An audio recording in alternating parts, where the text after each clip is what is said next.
할렐루야. 할렐루야. 함께 예배할 수 있어서 참 감사합니다. 오늘 먼저 말씀 나누도록 하겠습니다. 예레미야 5장 20절에서 25절 말씀입니다. 제 성경으로는 구약 1058쪽에 있습니다. 예레미야 5장 20절에서 25절 말씀입니다.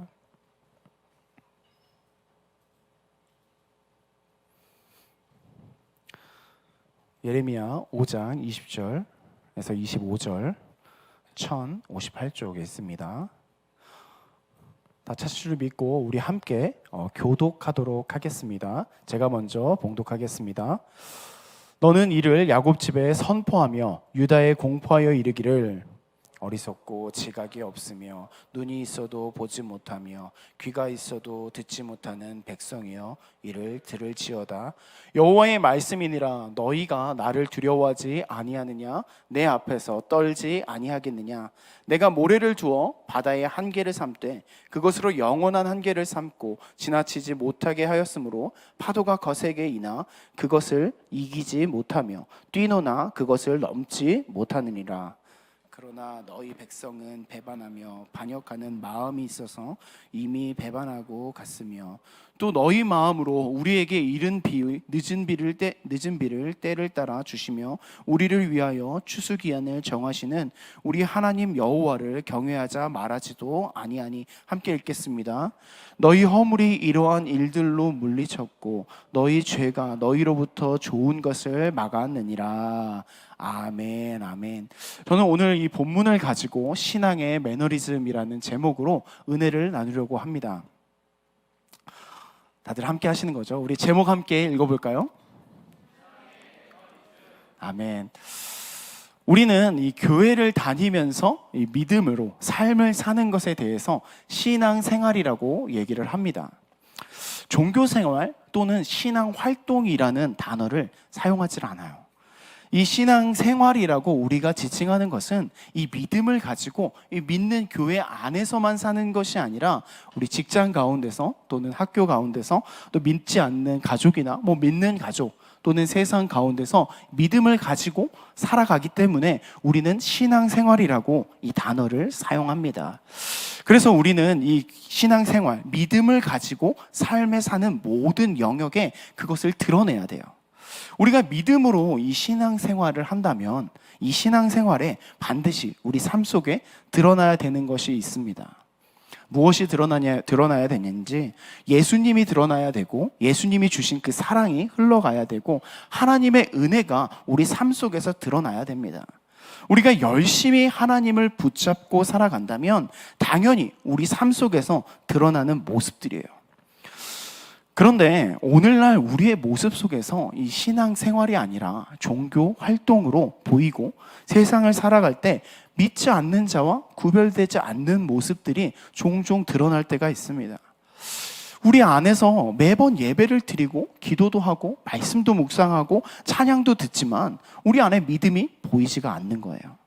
우리 교회 안에서 믿음을 드러내는 것은 너무 쉬우나 우리가 세상 밖에서 교회와 같이 믿음을 드러내며 사는 것이 쉽지 않다는 것입니다. 내가 정말 하나님과 동행하며 믿음이 있는지에 대해서도 의구심이 들 때가 있어요. 내가 정말 하나님을 믿는 믿음으로 삶을 살아가고 있나? 내가 학교에서, 직장에서 또는 가정 가운데서 교회와 같은 믿음을 드러내고 있는지 돌아볼 때가 있습니다. 처음 우리가 신앙생활할 때는 우리 안에 뜨거움이 있어요. 열정이 있어요. 하나님, 예수님을 만나서 그 예수님과 알콩달콩한 그 사랑의 이야기를 내려갑니다. 그런데 그 사랑이 어디 갔는지, 아니 내가 정말 예수님을 사랑했는가? 라는 의구심이 듭니다. 매번 이 예배와 말씀을 듣지만 우리 안에 이 믿음이 연약해지고 흐려지는 것, 내 믿음이 지금 굳건한지도 알지 못하는 그 이유는 우리 안에 신앙의 매너리즘에 빠진다는 거예요. 이 매너리즘에 빠지다 우리 일상생활에서도 자주 사용하는 단어입니다. 이 사전적인 의미를 찾아보니까 항상 틀에 박힌 일정한 방식이나 태도를 취함으로써 신선미와 독창성을 잃는 일이라고 나와 있습니다. 그래서 이게 왜 이런 말을 이 매너리즘으로 사용했을까 해서 이 어원을 찾아봤더니요, 이 어원이 미술의 한 영식이라는 거예요. 이 매너리즘이라는 단어가 이 양식을 지칭하는 단어였다고 합니다. 지나치게 과장된 수법의 인위적인 이 미술적 특징을 그려내는 건데, 이게 후대에 가면서 부정적인 의미를 가지고 사용되면서 습관적으로 되풀이되어서 이 독창성과 신선함을 잃어버린 표현이 바로 이 매너리즘이라고 합니다. 이 매너리즘에 빠진다라는 말의 핵심적인 의미는 우리가 반복이 습관을 만들고 이 습관으로 말미암아 우리의 목적과 의미를 잃어버린다는 거예요. 우리가 어떠한 일을 할 때는 반복적인 일들이 나타날 때 흥미를 쉽게 잃어버리는 것들 잘 알고 있습니다. 제가 필리핀에서 살다가 보니까 여러 가지 질문을 받습니다. 필리핀에 살 때 어떤 일이 가장 힘드신가요? 라고 묻는 그 질문에 전에도 한번 나눴었는데, 이 매너리즘에 빠져서 내 신앙이 무너지지 않았나, 그 신앙을 세워가는 게 가장 힘들었다고 말씀드렸었습니다. 이 처음 1년은 이 환경, 문화가 다르고 음식이 다르고 또 때때로는 부모님이 보고도 싶고 친구들도 만나고 싶은 그런 환경적인 요소로 힘들긴 했지만, 그 힘듦이 제 신앙을, 자라나고 있던 신앙을 흔들거나 그것들을 말미암아 신앙을 잃어버리지는 않았다는 겁니다. 정작 매일 같은 일상이 반복되고 말씀을 배우고 알아가지만 그 작은 영역에서 하나씩 하나님을 잃어버리고 멀어지기 시작하니까 이 늪에 빠진 것 같이 천천히 제 신앙이 연약해져 갑니다. 그리고 나서 편한 대로 내 신앙을 생각하고 세워갔던 거예요. 감사하게도 그 매너리즘에 빠져있는 것을 깨닫게 하시고 발버둥 쳐서 하나님 앞에 나아갔던 그 시간들이 다시 생각이 납니다. 그만큼 우리가 반복되는 일상에서 나도 모르게 잃어버리는 게 참 많다는 거예요. 열정을 잃어버리고 목표를 잃어버리고 이유를 잃어버립니다. 그러하기에 우리는 이 신앙의 매너리즘에 빠지지 않도록 매일매일 분투하면서 발버둥 치면서 살아가야 됩니다. 우리가 직장에 가면 처음에 얼마나 신이 납니까? 기대가 되고 열정이 넘칩니다. 열심히 일합니다. 새로운 사람들을 만나고 관계를 맺어요. 그런데 그 직장에서 시간이 지나고 계속 똑같은 일들이 반복되고 같은 장소에서 같은 사람과 같은 일을 하게 되다 보면 열정을 잃어버리게 됩니다. 그리고 그냥 현상 유지를 해요. 이 신앙의 매너리즘에 무서운 게 우리가 잃어버리는 게 무엇인지 모른다는 겁니다. 서서히 빠지기 때문에 우리 안에서 잃어버렸는데 그것을 모르고 삶을 살아간다는 거예요. 오늘 본문에서 이 이스라엘 백성들은 하나님이 택한 족속인 거 우리 너무나도 잘 알고 있습니다. 끊임없이 하나님의 선지자들을 보내주셔서 죄악에 대해서 말씀해 주시고 그 죄악 가운데 건져내시기 원하시는 하나님을 우리는 볼 수 있어요. 특히 이 예레미야는 유다에서 이 5명의 왕이 바뀔 동안 함께 했습니다.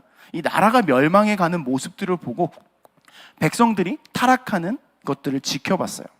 그래서 이 예레미야를 눈물의 선지자라고 부르는 거예요. 자신의 민족이 몰락하고 끊임없이 하나님 앞에서 음행하는 죄를 지음으로 말미암아 결국 자기의 민족과 자기의 나라가 멸망한 것들을 보는 그 슬픔을 경험했습니다. 이 본문에서 하나님의 말씀을 전하고 있는 이 예레미야와 그 말씀을 듣지 않는 이스라엘 백성을 대조적으로 보여주고 있어요. 이들은 하나님의 말씀을 듣고 있다는 공통점을 가집니다.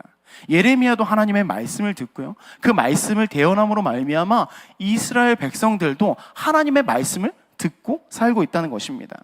근데 그 차이점은 하나님의 말씀을 듣고 알지만, 예레미야는 그것을 알지만 이스라엘 백성들은 하나님의 말씀을 들어도 알지 못한다는 것입니다. 아무런 열매 없는 그 매너리즘에 빠져서 하나님을 잃어버리고 죄악을 짓고 우상 숭배하는 이스라엘 백성들과 하나님의 말씀을 끝까지 그 열매 없고 끝까지 변화되지 않는 백성들을 바라보며 결국 멸망한 것들을 지켜보면서도 하나님의 사명을 잃어버리지 않는 예레미야가 나온다는 겁니다. 우리는 이것을 통해서 우리가 어떻게 이 신앙의 매너리즘에 빠지지 않을 수 있는지 오늘 이 시간 함께 나누기를 소망합니다. 첫 번째로 우리가 이 신앙의 매너리즘을 빠지지 않기 위해서는 먼저는 말씀이 나에게 선포되었음을 깨달아야 합니다. 하나님께서는 이 예레미야를 통해서 앞선 장에서 오늘 지금 읽은 장은 5장이지만 그 앞선 장에서 끊임없이 이스라엘 백성에게 돌아오기를 촉구하고 있어요. 이 말씀은 이스라엘 백성들을 지칭하여서 선포되고 공포되었습니다. 그럼에도 이스라엘 백성들은 하나님의 말씀을 도무지 듣지 못하고 있는 거예요. 우리 21절 함께 읽겠습니다. 어리석고 지각이 없으며 눈이 있어도 보지 못하며 귀가 있어도 듣지 못하는 백성이여 이를 들을지어다. 이상해요. 어리석고 지각이 없으며 눈이 있어도 보지 못하고 귀가 있어도 듣지 못한다고 말씀하고 계시는데 이 백성에게 들을지어다 라고 다시 한번 촉구하고 있는 것입니다. 눈이 있고 이 귀가 없다라는 것은 실제로 장님이나 귀머거리가 아니라는 걸 우리가 너무 잘 알고 있어요. 그럼에도 이제 이 예레미야 말을 듣지 않는 이들에게 하나님께서 너희 빨리 내 말을 듣고 돌이키라는 말씀입니다. 예레미야서를 보면 하나님이 이스라엘 가운데 내릴 수많은 징벌과 이 심판에 대해서 선포하십니다. 이것은 이스라엘 백성이 미워서가 아니에요. 이스라엘 백성을 도리어 사랑하시기 때문에 끊임없이 하나님의 말씀을 주신다는 겁니다. 내 사랑하는 아들아, 내 사랑하는 이스라엘 백성아, 너희 빨리 돌이켜. 내가 너희에게 어쩔 수 없는 이 심판, 너희가 돌이키기만 하면 주지 않을 거야. 마치 부모님이 아이가 잘못될까 또는 다칠까 사랑해서 이 아이들에게 으름장을 놓는 것 같이 하나님도 동일하게 이스라엘 백성들에게 멸망하지 않기 원하면 너희가 돌이키라 말씀하십니다. 만약 사랑하지 않는다면 하나님은 말씀을 선포하지 않으셨을 겁니다. 그들이 죄를 짓든 말든 상관하지 않고 멸망하는 길 그대로 놔두고 때가 되면 멸망시키면 되는 것입니다. 그런데 하나님은 이스라엘 백성을 포기하지 않는 거예요. 그 대상이 분명하기 때문에 하나님은 말씀을 주시는 것입니다. 하나님이 이스라엘 백성에게 지칭해서 그 말씀을 주시는 이유는 이스라엘 백성을 사랑하시기 때문입니다. 하나님께서 이스라엘에게 경고를 주고 계세요. 내가 내게 돌이키라. 그런데 듣지 않습니다. 그들이 듣지 않는 이유, 그 이유는 이 유다 백성들이 자기들이 하나님을 버렸다고 생각하지 않기 때문입니다. 그들이 하나님과 우상을 함께 섬겼기 때문에 자기들은 아직도 하나님을 섬긴다고 생각하고 있는 거예요. 예레미야 3장 3절에서 5절 우리 함께 읽어보겠습니다. 그러므로 단비가 그쳤고 늦은 비가 없어졌느니라. 그럴지라도 내가 창녀의 낯을 가졌으므로 수치를 알지 못하느니라. 내가 이제부터는 내게 부르짖기를 나의 아버지여, 아버지는 나의 청년 시절의 보호자이시오니 노여움을 한없이 계속하시겠으며 끝까지 품으시겠나이까 하지 아니하겠느냐. 보라, 내가 이같이 말하여도 악을 행하여 내 욕심을 이루었느니라 하시니라. 이 4절과 5절 이 혼합된 종교의 위선을 얘기하고 있는 거예요. 이스라엘 백성들은 우상 숭배를 하면서 자기 좋을 대로 풍요를 따라가고 풍요를 바라기 때문에 바알을 섬깁니다. 그런데 자기가 필요할 때는 하나님을 다시 부른다는 거예요. 아버지를 다시 너희가 우상 숭배하고 음행함에도 너희가 다시 아버지라고 부른다는 겁니다. 청년 시절의 보호자는 이 이스라엘 백성이 광야에 있을 때 하나님께서 이스라엘 백성을 이끄셨던 것을 잘 알았기 때문에 이들이 그렇게 고백한다는 것입니다. 이스라엘 백성이 하나님의 말씀을 모르는 게 아닙니다. 처음 들어서 하나님을 정말 세대가 변해서 하나님을 놓쳤기 때문이 아니라 이들은 하나님의 말씀을 알고 있음에도 그들이 자기의 삶에 당장 오지 않기 때문에 이들은 하나님의 말씀을 듣지 않는 거예요. 이들은 분명하게 하나님의 말씀을 알고 있어요. 다만 자기의 유익으로 하나님을 섬긴다는 것입니다. 이들에게 우상을 섬기는 것, 가나안의 문화를 취하는 것, 그 문화와 그 우상이 자기의 삶을 풍요롭게 하고 당장 자기의 삶에 이 피부에 느껴지는 것이 있기 때문에 그것들을 따라간다는 거예요. 하나님의 심판은 당장 내게 오지 않을 거라 생각하기 때문에 그렇습니다. 하나님의 경고함을 듣지 않는 거예요. 가장 중요한 것은 우리가 생명을 잃어버리지 않는 것인데 이들은 풍요만 따라간다는 겁니다. 경고를 무시하는 사람들의 특징이 있어요. 바로 안일함입니다. 당장 나에게 일어나지 않겠지. 이것은 나한테 일어나지 않을 거야. 곧 일어날 재난에 대처하지 않는다는 겁니다. 잘 알고 있는 타이타닉호는 침몰했어요. 이 빙산에 부딪히기 전에 타이타닉호는 6번의 경고를 받았다고 합니다. 6번의 신호를 받았대요. 지금 빙산이 많으니까 속도를 늦추고 조심하세요라는 이 6번의 경고, 이 경고 중에 한 번이라도 심각하게 받아들였다면, 그리고 조치를 취했다면 결과는 달라졌을 거라고 생각합니다. 그런데 이 타이타닉의 결과는 침몰이었어요. 이 타이타닉뿐만 아니라 우리나라에서 일어났던 많은 일들이 있습니다. 재난이 있어요. 그 인재들, 그 사고를 피할 수 있음에도 그러지 못했던 것은 이 경고를 무시한 것에서 시작된다고 합니다. 나에게 일어나지 않을 거야, 나는 괜찮겠지 라는 생각으로 이 하나님이 주시는 영적인 시그널, 이 경고를 무시하고 계속해서 우상을 숭배하고 죄를 지으니까 우리 이 이스라엘 백성은 멸망으로 접어든 것입니다. 자신의 삶이 더 중요하고 그 안일함에 빠져서 진노의 말씀이, 그 하나님의 말씀이 너희가 멸망할 것이라고 말씀하지만 더 이상 회개가 일어나지 않고 삶의 변화가 일어나지 않는 것입니다. 우리는 어떠합니까? 항상 하나님의 말씀을 듣습니다. 찬양도 하고 기도도 해요. 분명 그 가운데 하나님께서 나에게 주시는 말씀이 있다는 것입니다. 근데 그 말씀이 내게 주시는 말씀이 아니라 내 옆에 있는 지체에게 주는 거야. 나는 아니겠지? 라는 안일함에 취한다는 것입니다. 반복되는 이 하나님의 경고장에도 이 영적인 매너리즘에 빠져서 하나님의 음성을 구별하지 못하고 있는 것입니다. 말씀은 많이 들어서 알고 있는데 이제는 그 말씀이 레마의 말씀으로 내 삶을 움직이지 못하고 있다는 것입니다. 내 방향을 바꾸지 못한다는 거예요. 하나님이 분명 우리에게 영적인 경고장을 날려주십니다. 지금 당장 돌이키라고 말씀하지만 우리는 더 이상 그 말씀을 취하지 못하기 때문에, 우리가 그 경고를 듣지 못하기 때문에 우리는 하나님 앞에 계속해서 죄를 짓고 넘어지는 것입니다. 우리는 이 하나님의 영적인 경고장이 우리 가운데 올 때 우리는 두려워하고 붙잡아야 돼요. 우리가 신앙생활을 주님과 동행하며 삶을 살아가야 되는데 이 내 삶 속에 예수 그리스도가 드러나지 않고 하나님의 은혜가 더 이상 느껴지지 않고 예배 가운데 동일함이 있다면 우리는 점검할 수 있어야 됩니다. 하나님이 내게 말씀을 주시는데 혹 내가 놓치고 있지 않는가? 하나님이 나에게 경고를 하고 너에게 돌이키라고 말씀하고 죄 가운데서 벗어나라고 하고 있는데 우리가 그것을 듣지 못하고 어리석고 지각이 없어서 내게 주시는 말씀을 듣지 못하고 있지 않는지, 나는 지금은 예배 나오고 말씀도 묵상하고 잠깐 기도하니까 그 영적인 경고를 무시하고 있지 않은지 돌아보기를 소망합니다. 이 신앙의 매너리즘에 빠지지 않기 위해서 두 번째로 하나님을 경외함과 감사함을 회복해야 합니다. 경외하다는 것은 이 두려워하며 존경한다는 의미가 같이 있어요. 하나님을 두려워한다는 것은 이 내 생명과 안전을 위협하기 때문에 무서워한다는 말이 아닙니다. 우리가 하나님을 두려워해야 되는 것은 세상을 창조하신 하나님, 전지전능한 하나님, 나의 인식을 초월히 아득히 넘어서 바라보지 못할 그 존재를 두려워한다는 겁니다. 우리가 하나님 앞에 있을 때 우리의 약함과 이 존재에 대해서 분명히 알 수 있어야 됩니다. 22절 우리 함께 읽겠습니다.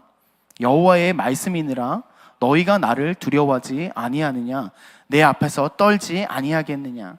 내가 모래를 두어 바다의 한계를 삼되 그것으로 영원한 한계를 삼고 지나치지 못하게 하였으므로 파도가 거세게 이나 그것을 이기지 못하며 뛰노나 그것을 넘지 못하느니라. 하나님이 분명하게 이스라엘 백성들에게 내가 어떤 하나님인지에 대해서 말씀해주고 계세요. 이 해안선을 따라서 파도가 더 이상 넘어오지 못하게 한다는 것입니다. 그 이유는 하나님이 그렇게 정하셨기 때문입니다. 하나님의 자연의 섭리를 만드시고 그것을 명하셨기 때문에 파도가 아무리 강하게 일지라도 그 해안선을 넘어오지 못한다는 거예요. 태풍이 불고 해일이 일더라도 단순히 일시적인 현상이지 하나님이 정한 그 경계를 절대 넘을 수 없다는 말씀입니다. 이 말씀으로 이스라엘 백성에게 말하는 것은 내가 전능한 하나님이야, 내가 어떠한 하나님인지 너희가 분명히 알아야 된다고 이스라엘 백성에게 말해주고 있는 거예요. 그런데 이스라엘 백성은 하나님을 향한 경외를 잃어버렸습니다. 이들은 기적을 일으키시는 하나님을 기억할 때, 경외할 때는 달랐어요. 애굽에서 건져내실 때, 광야에서 이끄실 때, 강대국 가운데 전쟁 가운데 승리하게 하시고 이스라엘 백성을 하나님께서 이끄실 때는 이스라엘 백성이 분명히 하나님을 경험하고 경외했습니다. 이 하나님을 경외하는 사람의 태도와 삶과 방식은 다르다는 거예요. 경외함이 있다는 것은 그 시선이 하나님께 향해 있다는 것입니다. 누가 나의 하나님인지, 누가 나의 방패이신지, 창조주이신지 분명히 알기 때문에 하나님을 경외하는 것입니다. 우리 스스로 주장할 것들이 다 사라지게 돼요. 내가 살아갈 은혜를 주신 이도 하나님이시고 지키시는 이도 하나님이심을 분명히 알고 있는 겁니다. 이 하나님을 경외했던 대표적인 인물 욥의 고백이 이러합니다. 우리 욥기 1장 21절 함께 읽겠습니다. 이르되 내가 모태에서 알몸으로 나왔사온즉 또한 알몸이 그리로 돌아가올지라도 주신 이도 여호와시오 거두신 이도 여호와시니 여호와의 이름이 찬송을 받을지어이네 하고. 욥은 하나님을 철저하게 경외하는 사람이었어요. 그리고 그 경외함으로 삶을 살았습니다. 그러하기 때문에 그 삶에 고통이 오고 시련이 오고 어려움이 올 때 하나님께 불평이 아닌 감사로 삶을 살아간 거예요. 예레미야는 어떠합니까? 이 하나님을 경외함으로 살았기 때문에 이 예레미야는 매너리즘에 빠지지 않은 거예요. 누구보다 반복되는 그 이스라엘의 백성의 죄악을 바라봤음에도 그 열매가 맺지 않는 수많은 시간을 살아감에도 하나님을 잃지 않을 수 있었던 것은 이 예레미야가 하나님을 경외했기 때문입니다.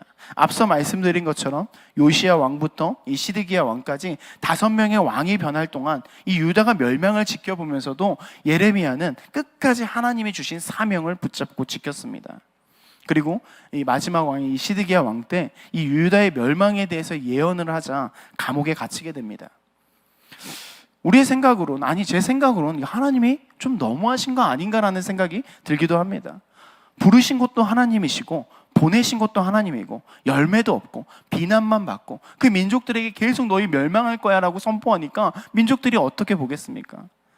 하나님의 사명을 감당하고 끝까지 지켰는데 그 결과가 감옥에 들어간다는 거예요. 그러나 예레미야는 불평하지 않고 하나님의 말씀을 듣습니다. 이 감옥 안에서 이 하나님께서 이 유다의 땅을 친척의 땅을 사라는 말씀을 하십니다. 이제 멸망하고 사라질 땅이에요. 자신이 예언을 했습니다. 유다는 멸망할 거라고. 근데 그 사라지는 유다의 땅을 사라는 하나님의 말씀에 순종합니다. 예레미야 32장 8절에서 10절 우리 함께 읽어보겠습니다. 여호와의 말씀과 같이 나의 숙부의 아들 하나멜이 시위대 뜰 안 나에게 와서 이르되 청하노니 너는 베냐민 땅 아나돗에 있는 나의 밭을 사라. 기업의 상속권이 내게 있고 물을 권리가 내게 있으니 너를 위하여 사라 하는지라. 내가 이것이 여호와의 말씀인 줄 알았으므로 내 숙부의 아들 하나멜의 아나돗에 있는 밭을 사는데 은 17세겔을 달아주되 증서를 써서 봉인하고 증인을 세우고 은을 저울에 달아주고. 아니 나라가 멸망하면 이 땅 사서 어디다 씁니까? 쓸 데가 없어요. 자기가 주장할 수 없습니다. 자기의 나라가 없기 때문에 자기의 소유가 될 수가 없어요. 차라리 은을 가지고 있는 게 더 이득입니다. 그런데 이 예레미야는 하나님의 말씀에 순종해서 이 땅을 삽니다. 하나님을 경외하고 있기 때문에 하나님의 말씀에 순종하는 거예요. 하나님께서 다시 내가 유다를 회복시키고 너가 널 다시 유다로 돌아오겠다라는 하나님의 말씀을 믿기 때문에 그 말씀을 붙잡고 유다의 땅을 사는 것입니다. 이것은 하나님의 언약이고 그 언약을 예레미야는 의심하지 않았습니다. 우리 안에 하나님을 경외할 때 우리가 때로는 이해하지 못하는 시련이 오고 힘듦이 오는 상황에서도 결단코 우리는 흔들리지 않을 수 있습니다. 하나님이 살아계시고 역사하실 것을 분명히 알기 때문에 그 말씀에 순종하게 되는 겁니다. 반면에 이 경외함을 잃어버린 대표적인 예가 바로 사울 왕입니다. 사울은 처음에 하나님을 경외했기 때문에 자기의 연약함을 알고 겸손할 수 있었어요. 자기의 부족함을 알았기 때문에 성내지도 않았고 사무엘의 말에 순종하고 능력이 없음에도 더욱 하나님을 붙잡았습니다. 자기의 종인 사완의 말에 잘 귀를 기울이고 또 자기가 왕이 될 때도 다른 이가 조롱하고 인정하지 않을 때도 사울은 가만히 있었습니다.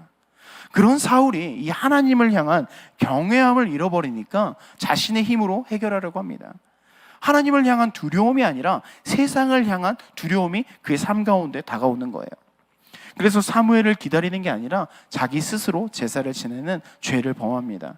사무엘상 13장 11절에서 12절 읽겠습니다.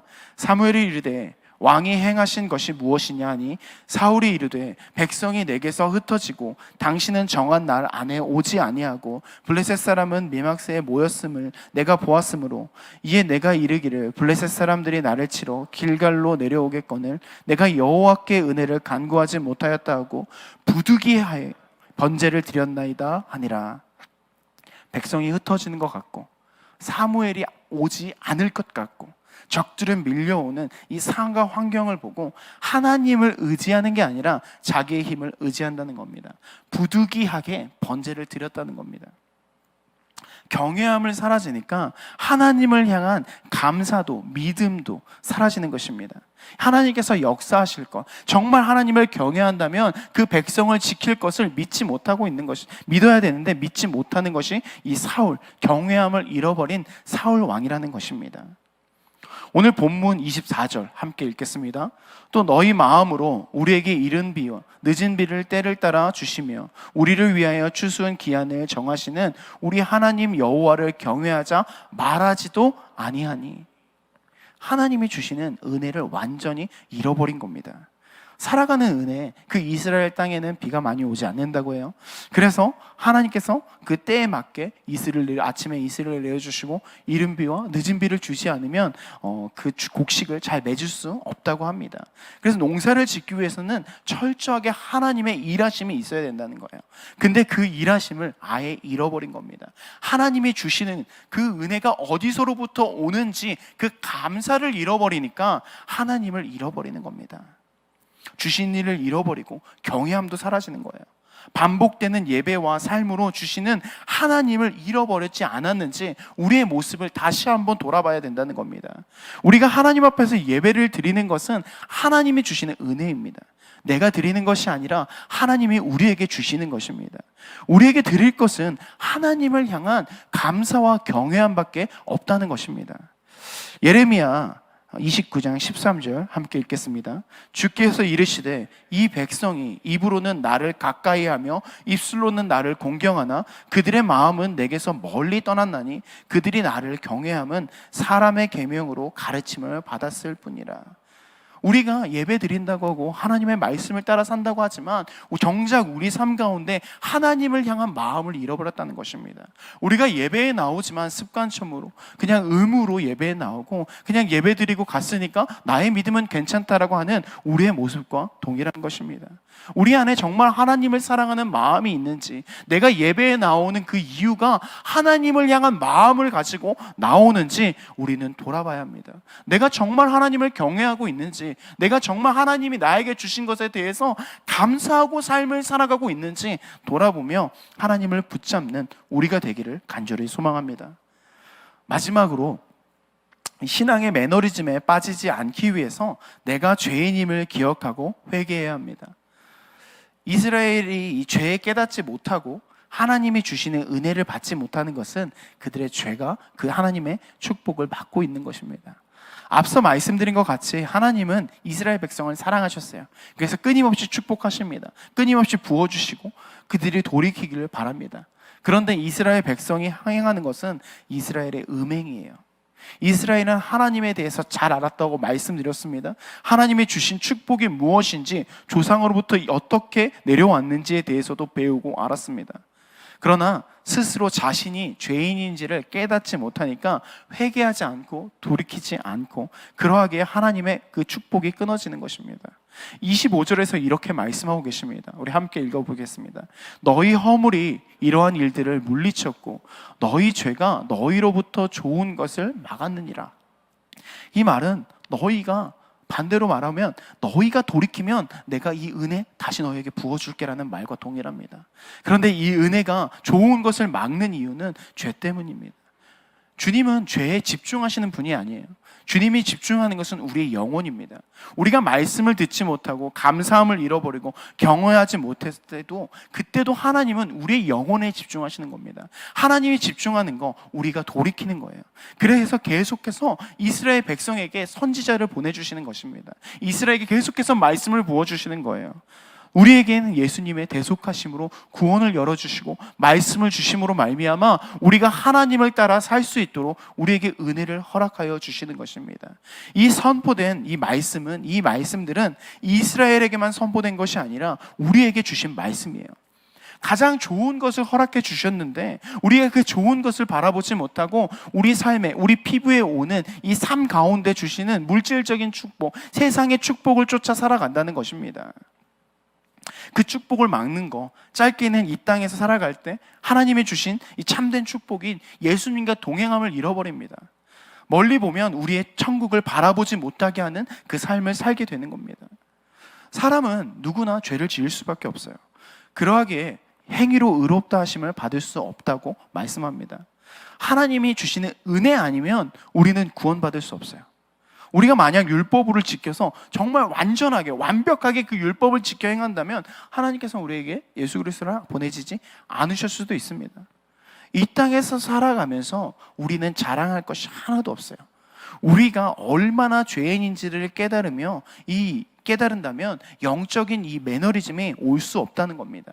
우리가 날마다 그 회개할 때 예수 그리스도를 만나고 예수님 앞에 나아가기 때문에 우리 안에 매너리즘이 올 수 없다는 거예요. 내가 죄인임을 깨닫고 회개할 때 매일의 삶에 하나님의 은혜가 끊임없이 흘러옵니다. 우리가 처음 죄를 인식하고 고백할 때 어떠했습니까? 통회하고 자복합니다. 내가 얼마나 큰 죄인인지를 깨닫고 예수님 앞에서 고개를 들 수 없도록 정말 회개를 많이 합니다. 제가 처음에 예수님을 인격적으로 만났을 때가 고등학교 1학년 때 이 송구 영신 예배 때였어요. 정확하게 기억하는데 그 전에는 교회 나오는 게 친구들 만나는 게 좋아서 나왔습니다. 교회의 따뜻함이 좋아서 예배를 열심히 나갔어요. 정말 예배는 열심히 나갔습니다. 그런데 예배를 드리면서 내 안에 뭐 뜨거움이 있거나 예수님이 살아계셔가 아니라 그냥 말씀이 주시는 대로 그냥 듣고 배우기만 했습니다. 예배 가운데서 이게 우는 친구들이 보이더라고요. 찬양을 할 때, 말씀을 들을 때 고개를 끄덕거리고 막 자기의 다리를 칩니다. 이해가 되지 않았어요. 예수님이 사랑이고 나의 죄를 용서해 주셨는데 그럼 됐지? 라는 생각을 했어요. 그래서 그 친구들한테 이렇게 얘기합니다. 나는 감정이 메말랐어. 절대 울지 않아. 야, 남자가 어떻게 창피하게 울어? 라고 친구들한테 자신 있게 얘기를 했어요. 근데 사람이 참 이렇게 호언장담하면 안 됩니다. 호언장담을 해서는 안 돼요. 이 31일 처음으로 이 송구 영신 예배를 드리는데 내가 얼마나 큰 죄인인지를 깨닫게 해주시는 은혜가 제 가운데 임했습니다. 바닥에 엎드려져서 일어나질 못했어요. 예배가 끝나고도 한참을 울면서 나를 구원하신 그 하나님, 그 예수 그리스도의 그 사랑을 붙잡았습니다. 하나님, 내가 정말 죄인입니다. 저는 눈물이 눈에서만 나는 줄 알았는데 코에서도 나더라고요. 바닥에 엎드려서 정말 울고 코에서도 막 액체가 막 흘렀어요. 예배가 끝났습니다. 친구들이 저를 보고 웃으면서 다가옵니다. 와, 마음이 메마르고 울지 않는 사람이 코에서도 눈물이 나네 라고 하면서 저를 축복해 주셨어요. 다들 이런 경험 있지 않으십니까? 우리가 처음 예수님을 만날 때 그 뜨거움, 우리가 처음 정말 하나님께서 내가 얼마나 큰 죄인인지를 깨닫게 하셨을 때 우리는 엎드려져서 일어나질 못합니다. 우리 삶 속에서 혹시 그러한 회개가 아닌 반복되는 그 예배와 우리 삶 가운데 회개가 무뎌졌다면 죄를 더 이상 보지 못하고 하나님이 용서해 주겠지, 똑같이 반복되는 그 죄로 말미암아 하나님은 날 용서해 주실 거야 라는 아니란 생각으로 하나님께 회개하지 못하고 나아가고 있지 않은지, 더 이상 내가 죄인이 아니고 나는 예배도 열심히 드리고 말씀도 듣고 기도도 하고 그래도 다른 사람보다 좀 낫지 하면서 우리의 죄를 점점 뒤로 미루고 있지 않는지 우리 돌아보기를 소망합니다. 우리의 회개는 나를 구원하신 그 예수님을 믿는 믿음으로부터 나옵니다. 예수님을 영접하고 죽을 수밖에 없는 나를 살리신 예수님이 있기 때문에 우리는 회개할 수 있는 겁니다. 그 회개가 있을 때 우리는 결코 영적인 매너리즘에 빠질 수가 없어요.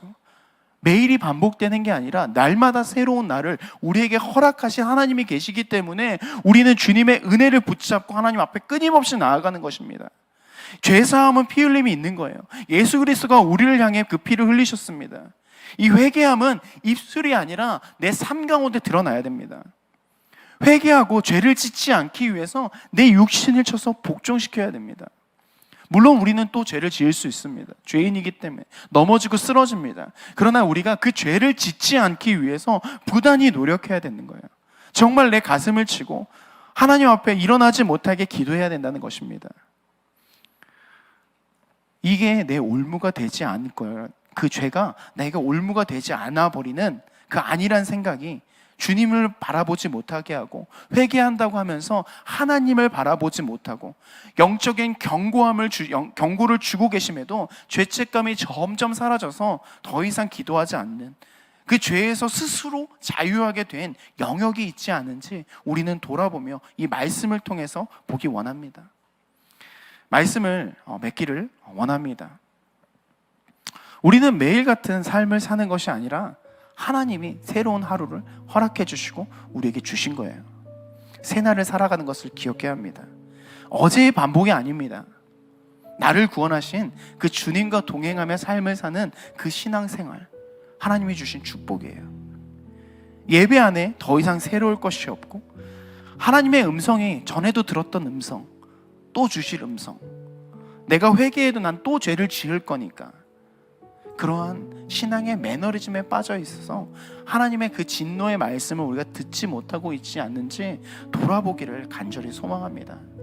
저는 오늘 이 신앙의 매너리즘에 빠지지 않기 위해서 세 가지에 대해서 말씀드렸어요. 먼저는 모든 말씀이 하나님이 나를 위해서 주신다는 것을 기억해야 합니다. 하나님의 선포하는 말씀은 내 지체를 위해서, 내 부모님을 위해서, 다른 일을 위해서 주는 것이 아니라 하나님의 주시는 말씀, 모든 말씀은 하나님은 나를 향해 주시고 있다는 것을 우리는 분명히 깨달아야 합니다. 그 사람이 들어야 되는데, 저 지체가 들어야 되는데, 내 친구가 들어야 되는 데가 아니라 하나님이 나에게 주신 말씀이구나, 내게 돌이키기 원하시는구나, 그 말씀을 레마의 말씀으로 붙잡고 살아갈 때 우리는 신앙의 매너리즘에서 나올 수 있습니다. 두 번째로 하나님을 경외함과 감사함을 회복하라고 말씀드렸어요. 경외함과 감사를 회복하는 것은 우리의 삶이 어디서 오고 어디로 흘러가야 되는지를 분명히 알게 합니다. 주신 은혜를 깨닫게 하고 잊지 않게 합니다. 반복되는 일상 가운데서 은혜가 당연한 것이 아닌 하나님의 은혜가 얼마나 큰 건지를 깨닫게 돼요. 사명을 놓칠 때, 우리의 영적으로 타성에 젖을 때 우리가 이 경외함과 감사함을 회복해야 되는 것입니다. 이 마지막으로는 내가 죄인임을 깨닫고 회개해야 된다고 말씀드렸어요. 죄는 우리와 하나님을 멀어지게 합니다. 죄는 하나님과의 관계를 끊어지게 해요. 죄를 짓게 되면 하나님을 바라보지 못하게 됩니다. 하나님이 주시는 축복이 멈추게 돼요. 우리는 이 모든 것, 이 삶 가운데서 우리가 짓고 있는 죄를 하나님 앞에 물으며 철저히 회개해야 합니다. 우리는 이 모든 삶 속에서 신앙을 가지고, 믿음을 가지고 삶을 살아야 됩니다. 우리가 하는 식기도, 작은 것부터 시작해서 우리가 하는 말과 생각이 하나님 안에 있는지, 내가 삶을 살아가는데 하나님 안에서 삶을 살고 있는지 돌아봐야 됩니다. 우리 그것을 기억하면서 우리 이 시간 함께 기도하기를 원합니다. 말씀을 놓고 기도하기 원하는데요, 혹시 내 안에 반복되는 일상 때문에 주시는 말씀을 놓치고 있습니까? 주님을 바라보지 못하는 영역들이 있습니까? 주님, 오늘 내게 말씀하여 주사 반복되는 내 신앙의 매너리즘을 끊어버리게 하시고 다시 한번 회복될 수 있게 해달라고 기도합시다. 세 단계를 놓고 기도하면 좋겠는데요, 먼저는 주님이 내게 주신 말씀을 깨닫는 은혜 달라고 기도합시다. 주님, 내가 잃어버린 사명이 있습니까? 비전을 주셨는데 그것을 놓쳤습니까? 다시 회복될 수 있게 해달라고 기도합시다. 다음으로는 주신 은혜에 감사하는 기도를 합시다. 주님, 내게 주신 모든 것에 감사하다고 고백하며 기도합시다. 마지막으로 회개합시다. 주시는 은혜를 잊고 우리가 죄가 무뎌졌다면, 그 영역이 있다면 주님, 이 시간 내가 철저하게 회개함으로 다시 한번 일어날 수 있는 하나님의 은혜를 허락하여 달라고 우리 그것을 놓고 주님의 이름 3번 부르시고 동성을 기도하시겠습니다. 주여, 주여.